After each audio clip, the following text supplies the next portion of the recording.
It felt like we were being lifted up, and that's when I remember grabbing my son, just thinking, oh my gosh, is this tornado going to take him away from us?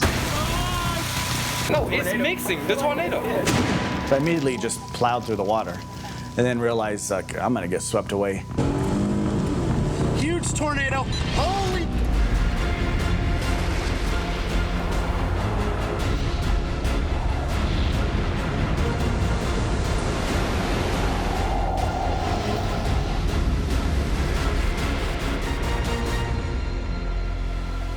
World's wildest weather. Catastrophic and weird weather events from around the globe filmed on camera by those caught up in the chaos. Power lines everywhere. Expert meteorologists explain the causes behind the events and show us why our weather has become so challenging and life-threatening. Mother Nature is flexing her muscles and throwing out some strange weather patterns for us to cope with. No, I'm not.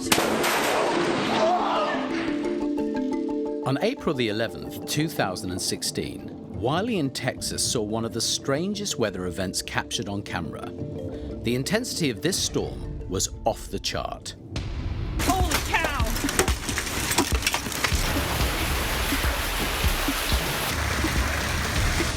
To see something that big come so quickly and do so much destruction. If it starts to rain now in Wylie, people head indoors. They get inside, they bring their pets inside, they pull their cars into garages. It was actually a nice day. You could see, it was kind of a clear sky, but you could see off in the distance there were some clouds that were really interesting looking. They're green, blue color. Wow, look at that. There are different types of thunderstorms, but the most intense, most violent are the supercell thunderstorms. And with those, you get really huge hail sometimes, and occasionally tornadoes as well. No, it's mixing, the tornado. The trash can ran away. It did? Large hailstones form in really deep and intense cumulonimbus clouds. Cumulo means heap, nimbus means rain-bearing.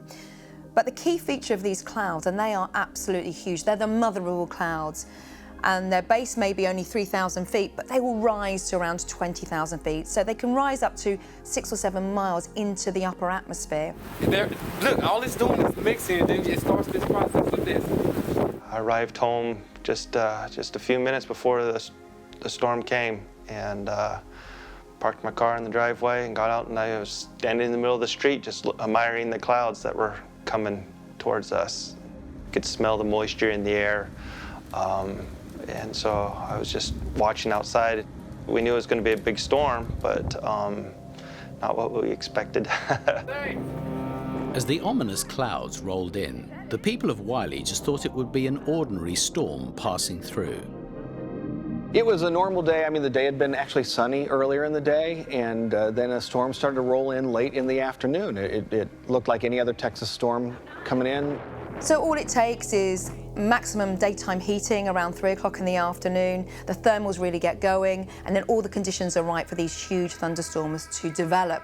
You know, I really didn't notice a change because it was a typical storm, and I knew it might rain, so I didn't really notice anything until the hailstorm started, and it started as little hailstones, and of course that got my attention.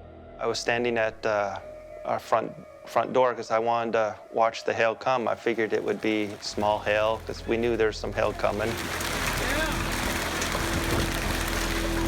As it grew and they got bigger, clearly it really triggered my attention. Then I went to the window and eventually started to video with my phone and record the hailstones as they were getting bigger and falling. Next thing I knew, this big hail rock, it was about the size of a golf ball, grapefruit size, hit my car right on top. The roof and dented the roof in, and I just stood there in amazement. As big as your eyeball. I just made it home. Oh my God. Hailstorms form in cumulonimbus clouds or thunderstorms. These are convective clouds, which means within the cloud itself, the winds, the vertical winds go up and down. So little water droplets at the base of the clouds are picked up and thrown up into the top of the cloud where the temperatures are below freezing, so they freeze. And then downdrafts take them down again and up again, and so these little balls of ice freeze and refreeze, freeze and refreeze, and layers upon layers of ice start building up.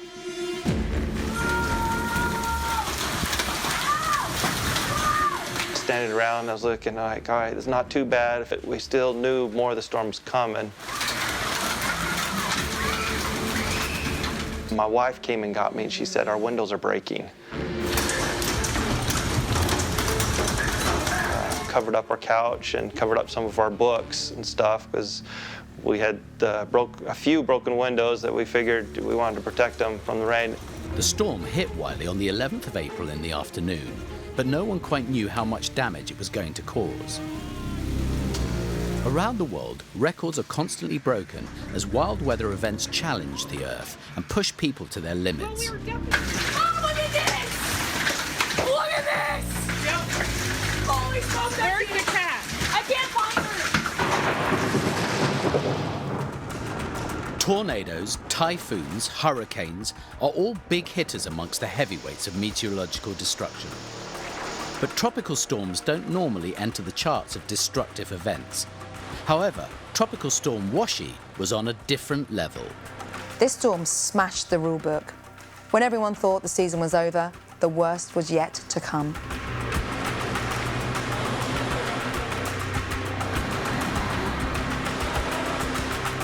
Wylie early on did not have the mark of a deadly beast, but it became one of the deadliest storms in history. Wylie hit the Filipino island of Mindanao on December the 16th, 2011, causing massive devastation. Typhoon Wylie came ashore and it did what you would expect it to do. It produced heavy rainfall, strong winds, and storm surge. But the problem is that it, in some cases, did it overnight. So you had people who were asleep. Do not underestimate a tropical storm that is deemed weak and hasn't even reached typhoon status. This storm hit mid-December, when most of the worst storms come in around August to October, when sea surface temperatures are at their highest. Typhoons, cyclones and hurricanes are fueled by very, very warm seas, where temperatures are in excess of 27 degrees Celsius. Once you lose that high heat, you lose that fuel source. For a storm to gain intensity, it needs to stay in the warm waters of the ocean, building up its energy before hitting land. Tropical storms around the world are categorized by their damaging winds, but Wylie's sole sting was waterborne. Typhoons, hurricanes, cyclones, tropical cyclones, all of them can carry the same threats of storm surge, strong winds, but also the rain. And the rain threat has a lot to do with how quickly that storm is able to move over a specific location. If it moves quickly, then the rainfall totals will be less. There'll still be a lot of rain coming out of this storm, but if it gets stuck and it hangs out over the same area for a number of hours or even days, then it can lead to catastrophic flooding. These storms are absolutely massive. They're the biggest storms on the planet, raging with wind and rain, and the energy is immense from the lowest part of the cloud right the way up through miles and miles of cloud, wind, hail, thunder and lightning. So there's lots of different parameters and it's hard to model that. But even as we were tracking this tropical storm, we didn't think it was going to pick up any more strength, and it was idly moving along the open waters of the Pacific. But by December the 15th, it had entered Filipino waters and was renamed Sendong. And by this stage, it had strengthened further, and you could really see the definition of the swirl of cloud indicative of storms of this size. But this unrelenting, late in the season, not quite a typhoon, marched ever westward towards the vulnerable shores of Mindanao. This storm really wasn't going to make headlines on the face of it. It was well below typhoon status, and rainfall amounts about 200 millimeters, which an island like Mindanao should be able to cope with. But looking at the detail, the mesoscale, a lot of heavy rain was embedded within this rainfall. And rainfall totals actually exceeded more like 400 millimeters, so double what we were expecting. The rain was intense, and we saw around 10 hours of wet weather, and this island just really couldn't cope with it. The hills acted as a bit of a barrier, so the rain, the volume of water, fell on these hills and pushed down towards the lower reaches of the island.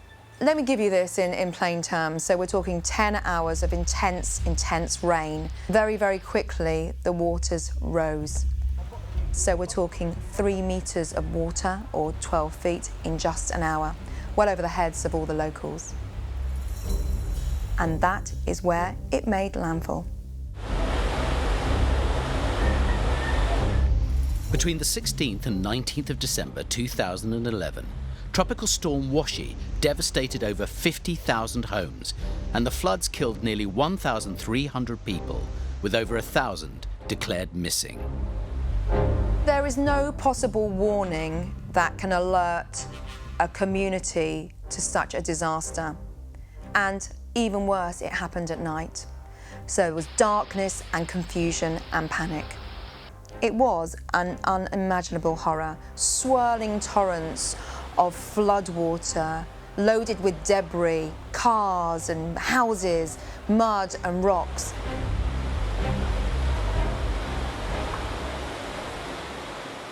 Now, most were victims of mudslides.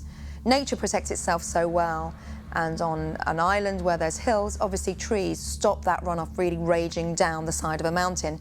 But there had been a lot of logging. Little communities were then vulnerable to this rain. So this horrific and tragic event of December 2011 was an example of flash flooding at its worst.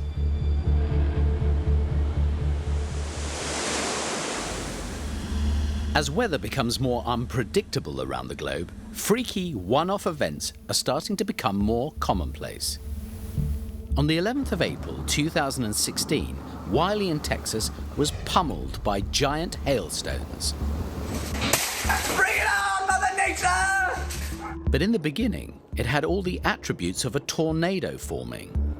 Now, what happened in this case, it looks like, is that there was some circulation developing which could have been a precursor to a tornado, and at the same time these giant hailstones were falling down to earth and being picked up by this circulation which was evolving and developing, and hence the reason why they were coming from such a strange direction.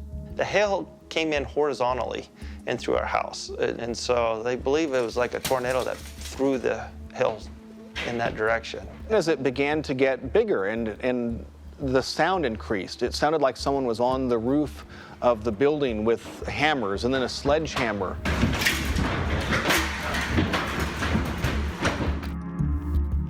These intense storm clouds which formed over Wylie are cumulonimbus clouds, which are connected with atmospheric instability, thunderstorms, and tornadoes. Key feature of these cumulonimbus clouds is the updrafts and downdrafts. They become violent.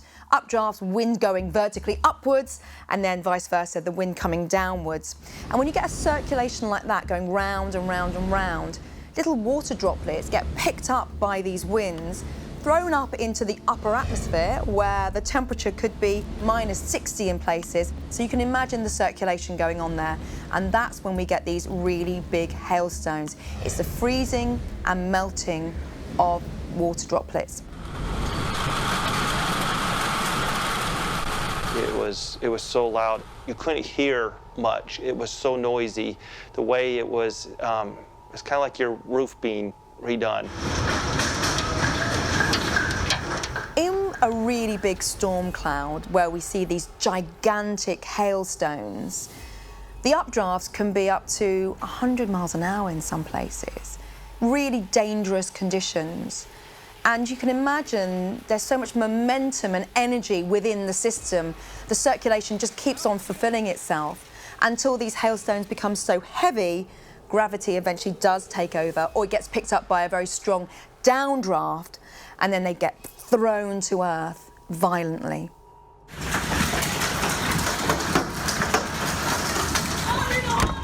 Get down!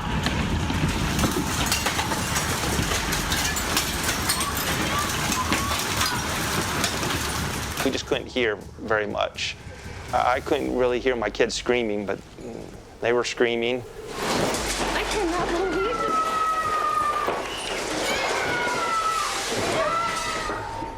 I am shocked. I've never seen a storm like that before, never experienced anything like this before. Stay out of the kitchen. Glass was coming in. Glass was in my hair. It made it all the way across our house. Our whole house was covered with glass shards. I started worrying about my family. We put them in the closet underneath the stairs. That's the most protective part we have in our whole house. I remember when the windows were breaking, we could hear our bird chirping, and the kids everybody's like, "Get Jefferson!" And so it was just like, I ran over and I just reached inside that bird cage, grabbed the bird, and I tossed the bird into the closet with the kids. Hey guys, it's okay. Just stay there. Be safe. It's okay. You're safe right there. You're totally safe, okay? As the hailstones got bigger, and to hear them start to break through glass, and really the sound of destruction overtook the sound of the storm pretty quickly. I did feel like that this is it. Our house is probably going to be destroyed. Usually tornadoes come with hail, and as loud as it was and as large a hail that was coming through our house, I thought that our house was, and the sound, I thought our roof was being torn off the house and that our house was going to collapse.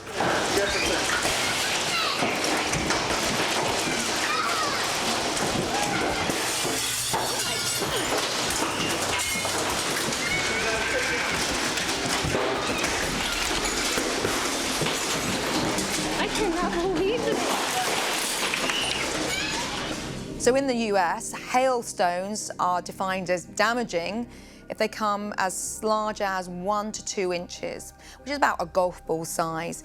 But in the case of Wylie, some of these hailstones were the size of an orange. The house, it had hundreds of holes through the roof that you could put your fist through. We got to put blue tarps on the roof. I mean, they went through the roof. We lost about 14, 15 windows that got blown out. Windows are all smashed. Here's some of the hail that fell. They're wide open holes. We've got holes in our slide. There's holes and dents all over the metal roof trailer. It really wasn't until it hit, and when hailstones are coming through the roof and through the ceiling of the rooms, that you realized how bad it was. In the space of a few minutes, 80% of the houses in Wylie suffered catastrophic damage. The fact that no one was killed in this storm really is a miracle, that no lives were lost. Animals were killed, farm animals, some pets that were outside, but there was not a single life lost in the catastrophe as bad as it was. Well, we are definitely going to have some roof damage here. And I would say we probably have some siding damage and like 50 broken windows that are still shattering glass everywhere. We need to go upstairs and see if there's any of those that are broken. I've seen homes that have been destroyed by tornadoes. I've been in areas that have been destroyed, but to see hail of this size and to come through at such force and do so much destruction is just mind-boggling. 12,000 homes were damaged by the giant hailstone storm, and hundreds of cars were completely trashed. It was an amazing and destructive weather event. The people of Rowlett in Texas were relaxing after the celebrations of Christmas Day and weren't anticipating the tornado which struck in the darkness on the 26th of December, 2015. I was just holding on to my son, and I remember thinking, oh my gosh, are we gonna die? Oh gosh. I can hear it tearing up everything. When you see tornado destruction up close like that, it seems almost like Armageddon. Rowlett, Texas was terrible, first of all, just because of the time of year. It happened right around the holidays at the end of December, heading into the new year, and it went through this big tornado that developed through a very developed part of Texas.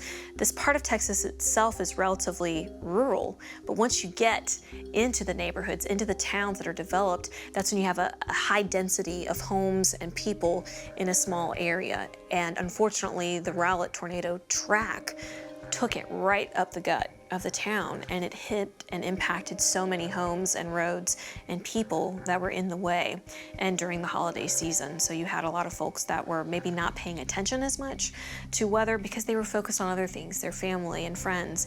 And then this event took place right at a very difficult time of year. The day before the tornado, it was Christmas, and we had some family time, and all the family got together.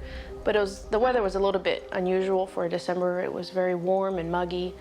Everybody was dressed in shorts, short sleeves, and just because it was so warm, very humid. There are a variety of ways that a tornado can form, so let's just start with the most basic way. You are going to need instability, meaning that the air is going to be wanting to rise or drop. You generally get that with heating of the ground, and then air starts to rise. It has moisture to pull from, and that moisture rises, cools, condenses, and forms clouds. As those clouds form, generally you're getting really strong updrafts, meaning air moving up in a draft all the way up through this storm, and it forms a column of air. And as it continues to rise, it can go up tens of thousands of feet very quickly. Forecasts slowly evolved through the day, but during the morning, the atmospheric profile didn't lend itself to deep convection. There was something called a lid or a cap on the lower part of the atmosphere, a tongue of warm air which inhibited any development and air rising right the way through the atmosphere, creating these huge clouds. But as that tongue was eroded away through the morning into the first part of the afternoon, the conditions were set. So that was the final piece in the jigsaw. And once that cap had been cleared, then tornadoes developed very quickly. Oh my God! We had already opened all the gifts from Christmas. We were just hanging out, but the weather outside was a bit unusual still for December, just like the day before. Very warm, muggy, cloudy, windy, just very different. Generally, you want moisture. Good moisture. You need dew point temperatures, meaning the availability of moisture in the air, to be up above 65 degrees Fahrenheit into that 70-degree Fahrenheit range. But you don't want it to be too hot, because then you're spreading out the air temperature from your moisture too much. So 80 degrees Fahrenheit air temperature to about 90 degrees is a good sweet spot for you to get that. So when you have those two pieces together, that allows you to have what's called the available energy to serve as fuel for that thunderstorm. The Rowlett tornado caught everyone by surprise. It was in December, not known as a month for tornado activity, and it was much later in the day when it struck the town. I want to see it. I know, girl, It's going down 66 right now. I'd given up on the day as the sun had set, and it was kind of heading home. But, you know, we kind of expected tornadoes, but I thought the day had been a bust. You know, typical December is outside of the normal tornado time frame in North Texas. I was watching the news, and then that's when they said, confirmed tornado heading north of 30 in Rowlett. Next thing I know, I'm on a monster storm with a monster tornado going through a populated area. My boyfriend actually came home. We kind of both realized that there was a tornado on the ground, but he saw it. Holy smokes. Oh my gosh. He had gone all the way to the corner, and he saw it coming towards us, heading north towards us. The Rowlett tornado hit in the darkness. People had absolutely no clue what was coming their way. Huge tornado. Holy Traditionally, people have become adjusted to fairly rigid, fixed weather patterns. But more recently, our climate has become irregular and erratic. Humans are learning how to face these haphazard weather events. In the United States, the Colorado floods of September 2013 are one such event, when no one could have predicted how destructive it was going to be. You don't appreciate the power of water until you see it raging down the side of a mountain, just taking out everything in its path. So I immediately just plowed through the water and then realized, like, I'm gonna get swept away. We literally lost every bit of our infrastructure, and the entire town had to evacuate. Floods are the most deadly of weather phenomena in the USA, killing more people than any other weather system. Water is a major force of nature to be reckoned with. The sort of rains across the state during the middle part of September were more likely the sort of monsoon rain you see in India or the tropics, not the interior of the USA. This was an incredibly extensive and intensive weather event. Extensive because the floodwater extended 200 miles north to south, and intensive because on one day alone, Boulder saw 8 inches of rain. That's almost 3 times as much rain as they expect in the wettest months of the year. The weather was actually very beautiful. The temperature was in the high 70s. It was a beautiful day. I had shorts and a t-shirt on. There wasn't a cloud in the sky. There was no indication of a storm coming. I don't think there was even anything in the forecast for inclement weather that day. And I think that's why it was so surprising. Just a normal September, early September afternoon. In Colorado, usually in the summer and early fall, in the afternoon we may get a shower that lasts, about a half an hour. But it's a light shower and then the sun comes right back out. It's usually not a big deal. Beginning of September 2013 was fine. It was lovely, warm, very warm indeed, with lots of sunshine. People were out and about and celebrating early fall. But then all changed during the second week of September. An area of low pressure moved in. It was a very slow moving area of low pressure, so the rain was going to be prolonged. But there was an extra element, and that was a feed of very warm and moist air from the Gulf of Mexico, fueling the weather system and allowing more rain to fall. So we have the combination of a lot of rain, a slow-moving weather system, and a continual feed of very warm and moist air from the Gulf of Mexico. And these elements all combined created a horrific flash flooding event.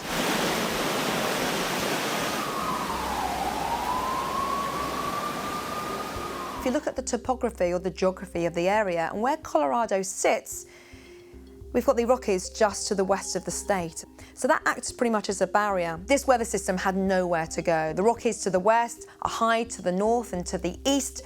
It just stayed where it was, dumping a huge amount of rainfall across this zone. And that's the reason why there was so much rain across this part of Colorado, 17 counties. A huge amount of rain over 3 days, making it record-breaking. I was picking up my daughter from school when the storm started. When I pulled into the parking lot, again, not a cloud in the sky. As soon as the bell rang and we got back to the car, all of a sudden, the rain and the hail just came down like crazy. It wasn't a lot of rain, it was just immediately just tons and tons of hail. Real small hail, but it was piling up very fast and just felt kind of like a microburst. My truck and trailer were kind of shaking around. What we mean when we talk about flash flooding, we're talking about a lot of rain in a small area where flooding occurs, but within 6 hours. However, most flash flooding occurs within minutes rather than hours. The rain and the hail got so bad that I could not see in front of us. So I pulled the car over, and about 2 minutes later, the flood water got so high, and it was running so quickly that it picked up my car, pulled us into the middle of an intersection, which at that point became a lake. The flood water was rising so quickly in the car, it was filling up the cup holders, and we were going under. It can be very hard to forecast flash flooding. It tends to be very localized effect, but some places are more prone to it than others. The other strange aspect of flash flooding, the rain arrives fast, the water level goes up really quickly, and then all of a sudden it disappears again. Intense rain and hail was blocking the storm drains. Stephanie feared for their lives as the car began to float. And I remember getting to what I thought looked like the street flooded out. That's where I saw a car kind of floating in the middle of the intersection. That's when it kind of kicked in for me, that there was actually somebody in there and she was trying to get out. As soon as the water hit my thighs when I was sitting in the front seat, I knew it was time to get out of the car. McKenna was very frightened. She had her hands over her ears because the sound of the hail on the top of the car was so loud. It was a very frightening time for us both. Felt like I just jumped into action and I didn't think about protecting myself, how deep it was. It was literally just locked on to her and her daughter. I immediately just plowed through the water and then realized, like, I'm gonna get swept away. And so I started to back away, and I could sense it, that she was like, where are you going? It was really hard to get out to her. It was very turbulent too, because water was coming in basically from 3 directions, up the hills, both sides and to the left, and then shooting off to the right where it was backed up. At that point, he got out of his car. He opened up his passenger door, and he is holding on for dear life himself, wading himself into the water. He just walked very slowly, and he was gripping his truck very tightly all the way to the very end of the truck bed. And luckily he got close enough that I could hand him McKenna, and he put McKenna in the back of his car, just held her like a baby. And then he came back for me. He was the only one that helped. The water flowed away as quickly as it arrived in Lakewood, but the rest of Colorado was not prepared for the worst floods in recorded memory. The people of Rowlett, Texas, were also caught out when an EF4 tornado with wind speeds of 180 miles per hour struck the town. This was a pretty severe storm as it came into the suburbs of Garland and Rowlett. Lindsay Diaz was at home after enjoying Christmas with her son and boyfriend. He closed the door, he said that it's right outside, and I, always being intrigued by tornadoes, wanted to go see it. So I ran out to the front. Of course, it was dark. I couldn't see anything, and it was a very odd wind. It was just very still, but around me it was kind of like the wind was blowing around. It was just spinning, kind of. Yep, another transformer and another one. We're gonna be without power all night. Holy smokes. Oh my gosh. A tornado is a violently rotating column of air that connects from a cloud to the ground, and you have to have that connection for it to be called a tornado. You also are going to need something that causes that rising column of air to tilt just a little and start to spin. That's called wind shear. Different wind speeds and also directions at different heights up above the ground. So it's like you've taken a cake with different layers and then you've tilted it and then spun it just a little bit. So it's a tilted, rotating column of air. As that main updraft goes up into the thunderstorm, you're generally going to see the entire storm start to spin. So now it's no longer what we call a cell, just one isolated thunderstorm. It's become this massive supercell that's spinning. A lot of people that were just going about their business and they had no idea what was about to hit them. I came running back in, I slammed the door, closed it. My son and my boyfriend were already in the bathroom and he was waiting for me, and so I grabbed my phone and then we went to the bathtub, and I told him, I said, go get the mattress, because I've always been told, get in the bathtub, put a mattress on top, and he said, I don't have time. I'm gonna get some pillows. So he grabbed all the pillows that he could, and we jumped in. That's Rowlett. That's Rowlett. They say touchdown to Rowlett. I hadn't seen it until it started hitting power lines, and it illuminated the entire funnel each time it hit power lines. It seemed like it hit almost as soon as we got in the bathtub, like literally seconds. All I could hear was everything being broken and thrown against the wall, and just a lot of wind and just all kinds of things moving.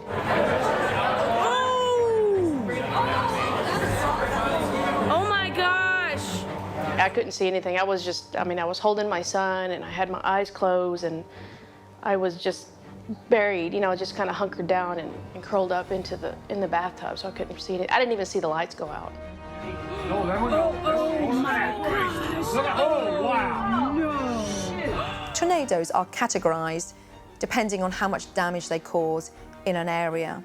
So we start with EF0, and it can actually go up to EF6, Enhanced Fujita scale. Fujita from the man who named it in the first place. At its most violent, this tornado reached maximum wind speeds of 180 miles an hour, making it an EF4 and a record-breaking tornado in Texas in December. It was the noise, basically, that let us know that the tornado was coming through. I do remember a point where it felt like we were being lifted up, and that's when I remember grabbing my son harder, holding on to him tighter, and just thinking, oh my gosh, are we gonna be sucked up? Is this tornado gonna take him away from us? A typical tornado, which has wind speeds of around 150 to 200 miles an hour, there's a lot of energy entrained within that system, up to around 1 billion watts, which is equivalent of a coal-sized power station, which would generate electricity for a small country. As I approached the tornado, I got really somewhat close to the funnel as it crossed State Highway 66. At one point, I got out of my car to make sure that people were okay. There was a car that was on the road and very smashed up, like it had been hit by the tornado. And I'm not sure exactly where that had even come from, but I'm guessing from the neighborhood behind the road. It hit power lines and you know, completely blew sparks from the power lines. Holy shit. Even with the small tornadoes, there's the risk that if you're in a vehicle that you could be tossed, you could be blown. If you're out in the open, there's debris that's flying at high speed towards you. How bad are you bleeding? I don't know, it's all down my back. Okay. It was a big piece of wood. Did it hit you? Yeah, it hit my arm, but... With the big ones, you have to be in a sheltered, secure place. Generally, a well-built structure, concrete's best. Below ground is ideal. It's best to be at the innermost room, lowest level of whatever structure you're in. We settled back, and it just became quiet. That's how we knew it was finally over. Seeing tornadic destruction up close is not really a fun thing to do. You're basically seeing people's lives being destroyed. It was very dark, couldn't see, so I had to shine my cell phone light into the house, and that's when I saw that, you know, everything, all the windows were broken. My Christmas tree had toppled down. All of my items, all of my furniture was just flipped upside down, broken. There was just stuff everywhere. Neighborhoods are unrecognizable. Buildings are, you know, completely smashed. It looks like total destruction. We all went outside together, and it was, all the neighbors were just coming out slowly and just in complete awe, and just couldn't believe what was going on. Y'all okay? The Rowlett tornado's destructive path was 13 miles long through Dallas County and caused the tragic deaths of 10 people, destroying 1,296 homes and causing $1.2 billion worth of damage along the way.